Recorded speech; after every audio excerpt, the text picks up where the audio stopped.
All right, Graham Ike, a Gonzaga-Bulldog. Just what does that bring to mind when I say that? So much joy, man. Like so much gratitude that I'm here now in this place. Like I wouldn't have thought of it 4 or 5 years ago that I'd be here today, playing with great people, playing under a Hall of Fame coach. You know what I'm saying? Like it's crazy. Speaking of that Hall of Fame coach, what's it been like playing for Mark Few? Oh, it's been wonderful. He's been teaching me the ins and outs of the games, like just some of the little things that he's been teaching me, and just like picking his brain on things like Team USA, like some of his past teams, like what contributes to winning in March. And then, you know, getting them to 700 wins, that was also pretty dope. Like, wow, 700 is a lot. Did you guys make any jokes with him about that? That's a long not time. Really. He did a handstand though. That was pretty nice. After the win, he did a handstand, had a little water shower in there. So yeah, it was great. So like you coming in as the transfer, there's been some guys like Anton that's been here his whole career. What's it been like coming into this locker room? Yeah, it's been very welcoming. Him, Tom, Ben, Nolan from the jump, they were super welcoming. June, B-Huff, just teaching me the ways of the trade here, how things work, some things to look out for, some things to know already before going in, like that coach might, you know, test us on. And then just like the way that things operate here, like so free flowing with no worries and things like that, and just everybody putting their best foot forward, trying to get better. It's been great. Yeah, and Graham, you come in, I think everybody knew you'd be an impact player, but it's really felt like you've been that consistent presence for this team this year. You can count on Graham to go out there and make 8 of 10, you know.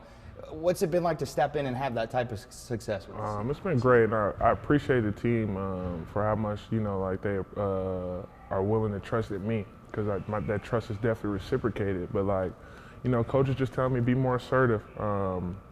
Got to get numbers, you know, things like that for us to win. That's just some certain things that we need. Was that tough coming in to have because you're the new guy, like you don't want to probably take all the shots. I know Mark's been saying that. I don't really feel like that. Like everybody here is so talented, like, and it's free flowing that some nights it's gonna be my night, some nights it's not, and that's okay.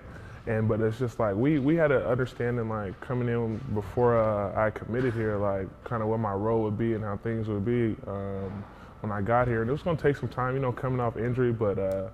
Not surprised at all, like where it's at, and I don't feel like I'm stealing anybody's shine. Yeah, and I know Coach Few, he said it a lot of times. He's like, we want Graham to be, you know, aggressive. What's that process been like this season with him harping on you about that? Like in practice, like don't pass. We score first, score second, score third. Don't pass, and just make the right plays, you know, shoot the right shots, but be aggressive, be assertive, go pursue the ball, and just play hard. Great energy, great effort. Yeah. All right, Graham, you talked about a little bit there, the injuries. You know, your story to get here, it's not your typical story. Yeah. Like high school, I know you had the injury that kept you out for a while, kind of hurt the recruiting, right? Mm-hmm. Can you take me back to that time? Yeah, I tore my ACL like November, December-ish, my senior year of high school. Great experience, something I definitely needed. Wouldn't be here without it, honestly, because it just taught me how to push through adversity, and ultimately it challenged me to see if I really wanted to continue playing this game, which I do. My love grew stronger for it, and then COVID had happened, and then things have slowed down, and so that really put some things into perspective. Like, if we get another go at this, we're gonna have to do it with our best, to our best ability. Right. I guess what did that do did that make you realize how much you love basketball? Yeah, how much I really loved it. Like sitting in a room, like not being able to play, watching my teammates play for a little bit of the season, like, man, I really want to be out there with these guys. It's our last ride. We felt like we could have won a state championship that year. And then, yeah, just the rehab part, like every single day is growing, but it's worth it. Seriously, it is. And then working with a guy like Steve Hess back home, phenomenal dude, love that man to death, and he just helped me get to where I am as well. Yeah, and then that leads you to Wyoming. Yeah. You wind up at what was your time like at Wyoming? It was great. Made great connections. Won a lot of games. Got better every single day. I would say that. And yeah, made some lifelong brothers. Yeah, and still follow along. Yes, definitely. Yeah. I was just watching the Colorado State game, like I told you before we started. Don't bring that one up. Yeah, I got you. So that last year at Wyoming, another injury. Yeah. So it's something you have been through. What was it like with that? Yeah, man, it was like October-ish. I remember stretching the night before, just felt a little tweak in my foot. Okay, we went out, played the next day, and then I was like, something's wrong. Like, what's going on? And it was like, yeah, you might have a fracture in your foot. I'm like, I'm bummed. It's a game, first game's in 2 weeks. I'm like, what am I gonna do? And so I ended up sitting the whole season. Put it also in perspective, like especially now at a new level, with kind of the status that I was trying to get to at the time. Like I was player of the year, trying to win a Mountain West championship at the time, and so I was a little bummed, honestly. But like nobody's gonna feel sorry for you. That's how I'm feeling. So we just had to come back stronger. Got back with Steve, went back home for a couple weeks, continued to work with him. Got to spend some time with some family. That put some things in perspective as well, and just ultimately challenge myself to get better and grow from this. Was it easier to go through that foot injury because of what you experienced at the ACL? No. two different monsters right there. I feel like the ACL was a little easier. This one was definitely tougher. With the world still spinning, like it was no COVID, and then just wondering like what's it gonna be like, especially my foot. All my weight is on my feet. And I was just wondering, like, how are we going to get through this? It was a little tougher, but I enjoyed it. Yeah. No doubt about it. Wouldn't be here without it. Yeah. And I know that even played a role at the start of this year, because you didn't play in craziness in the kennel. No, I did not. Because of foot, right? Yeah. We're still just recovering, wanted to progressively load the right way, which we did. And yeah, I'm just glad we took the right steps to get to where we are now. Yeah, there you go. Well, now, obviously, everything's going well. You feel healthy, I imagine, yes, the way you're playing. No doubt. Everything's going well, up for award watch list. What has it been like to step in here and have the type of success that you're having? It's honestly a joy, and Coach is talking about playing with great zeal and joy, and that's what we have been doing as a collective. And it's just great to go out there playing in front of these fans. All the love they show us is wonderful, and we have a great time every single night, every single day that we step on the court, every moment that we get with each other. It's always great, honestly. You talk about the fans. Yeah. There's nothing quite like the Kennel. What has that been like to play here? Oh man, it's like they always get you riled up. Like you could be having a down day, you could be a little groggy, tired. Once they get in there and they get to jumping and stuff, it's like the energy is there, just like that, and it really helps so much. It's a great home court advantage. It's like a shot of espresso, right? Something like that. I'm not too big into the coffee, but something like that. Nolan does the hype up now. Are we gonna get you to do that? Nah, that's more Nolan's thing. I'm gonna leave that to him. All right, I do want to talk about the season as a whole here. Gonzaga, there has been such high expectations because of this recent success. And this team is a completely different team than we've had in the past. What has it been like to maybe have that outside noise out there about this new team trying to, find its identity? Yeah, this is definitely a new team.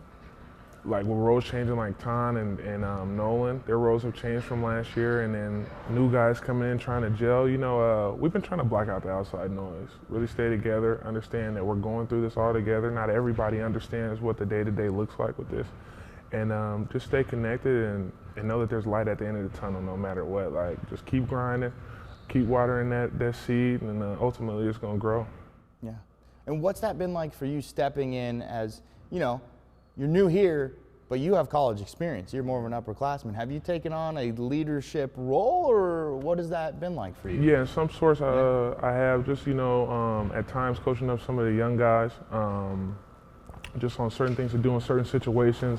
Like, for example, being keen to how many timeouts we have, or what's the shot situation going to look like with 35 seconds left? Do we have a 2-for-1? So certain things like that. But also conversely, going to guys like Anton, Ben, Nolan, Ryan, like what's going on? What do you see here as well? Because they have such great experience playing in this game also. Anton was telling us about you guys playing games a lot. And he said you're probably the best at 2K. Yeah, that's my game. Right there. You own that? Like, yeah. You kick at 2K? There's no doubt about it. Even my guys back home know. So. Who are you using in it? No, I play random, so that's how you really know who's good. Yeah. Okay. Three in suicide? 3 in suicide. I like that's it. it. I like Yeah, we'll see how really good you are at this. All right, Graham. So, what would it mean to you to get this team into the NCAA tournament and potentially go on a run? Man, that means so much to me. Just based off past success, first of all, what we've done, and then being able to experience that is nothing. There's nothing like it, seriously.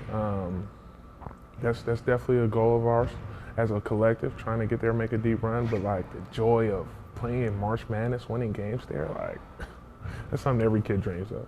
Right. I do want to ask you, what's it been like in Spokane as a whole? What's it been like for you? It's been pretty chill. Yeah? I'm loving it. Yeah, the scenery's great. Loving school. It's my first time like being in person in my whole college career. So like, it's definitely something new for me. Right. That's true. Yeah, I'm enjoying it, man. No problems out here. So peaceful and smooth. Yeah, it's great.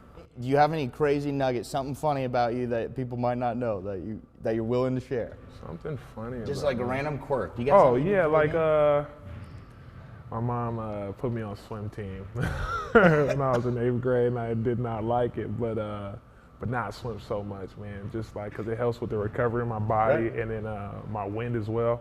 And so like I was telling her the other night, like, oh, you don't know how much I hated it, but thank you so much now for making me go through that. So you're a beast in the swimming pool now. Yeah, just freestyle. Though. Okay. Yeah, that's it. And you do some dives? Any No, of that? No, no, we're no, just no. talking strictly swimming. Strictly here. swimming. That's it. Yeah. No dives. Don't want to mess around with that. That's too extreme.